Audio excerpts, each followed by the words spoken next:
experience namin dito sa Party Pilipinas, talagang maganda. It was reported na hindi raw masaya si Mark Bautista sa naging desisyon ng kanyang management sa kanyang career, partikular na sa pagpasok niya sa Party Pilipinas. Alam mo, nung first 2 Sundays ko was really my adjustment period. So parang feeling ko, may pressure pa rin kahit paano. No? Hindi ko naman ma-deny yun. Pero yung lumalabas na hindi naman ako happy, hindi naman siguro totoo yun. Nakakahiya naman sa GMA kung sasabihin ko yun. Kasi binigyan na nga ako ng ganitong chance. Ano? Tapos hindi ko pa siya i-embrace or hindi pa ako maging happy. So hindi totoo yun. Happy ako and positive ako sa show.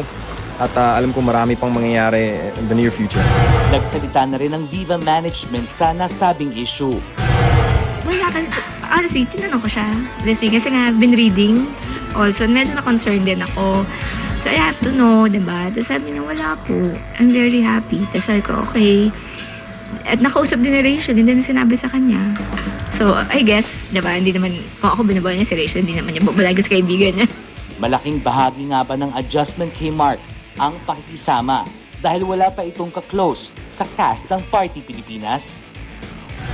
Feel ko na sobrang warm sila. Sobrang kanina nga si Raymond, sila Richard, yung sa kasamahan ko sa dressing room, kinakausap ako at nag-o-offer pa sila ng inuwin or ano. So mabait sila, wala akong masabi.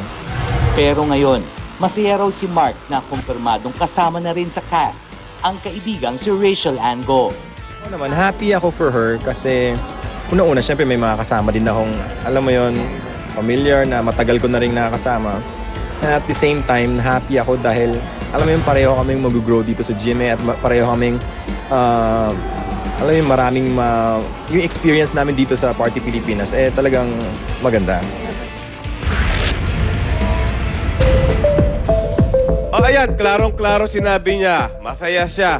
Pressured but happy. Okay. Di ba tayo naman pressured but happy tayo din dito? Yeah, ito namang trabaho natin, whether artista or writer, talagang may pressure, di ba? Pero napanood ko yung Party Pilipinas sa Loli Joey Boots.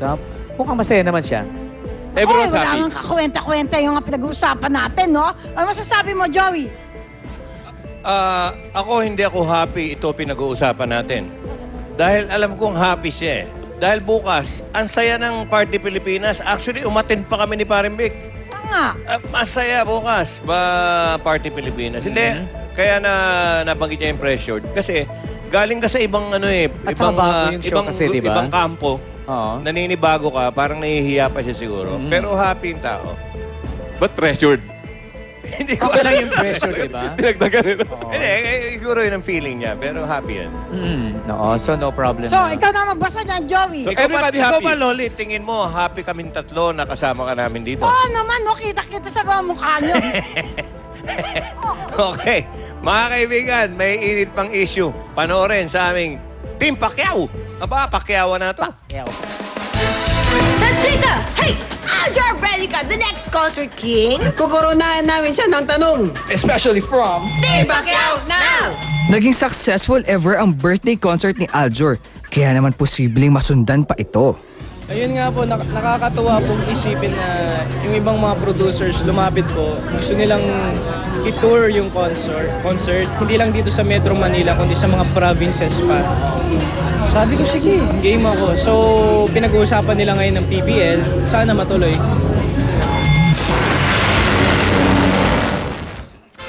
Kasama po natin ngayong hapon ang napaka-sexy si Miss Regine Tolentino. Hello, Miss Reg. Thank you. Parang ikaw rin. Hello po.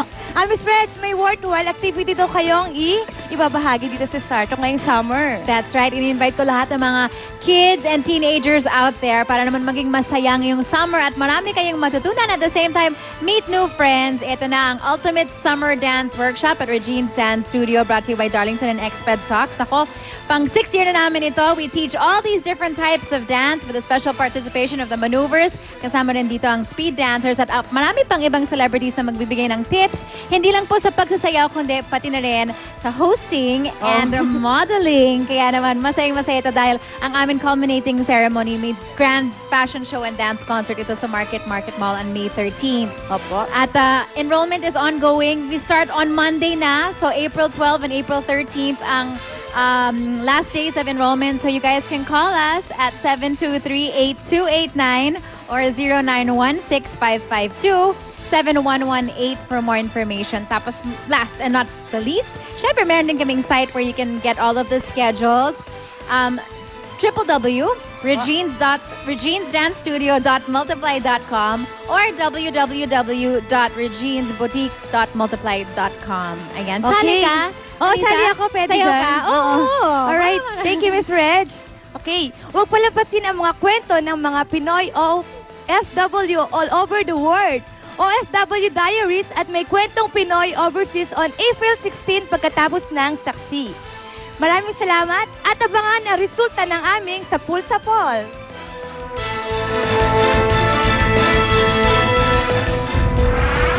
Kwento sa likod ng mga larawang lumitaw nina Jeneline Mercado at Dennis Trillo, uungkatin. Relasyong namumuo sa pagitan ng dalawa, pupulsuhan sa Start on Timeline. Sapol! Boto ka ba sa relasyong Dennis Trillo at Jeneline Mercado? A, oo. B, hindi. To vote, just type REACT space A or B and send to 4627. To register, type REACT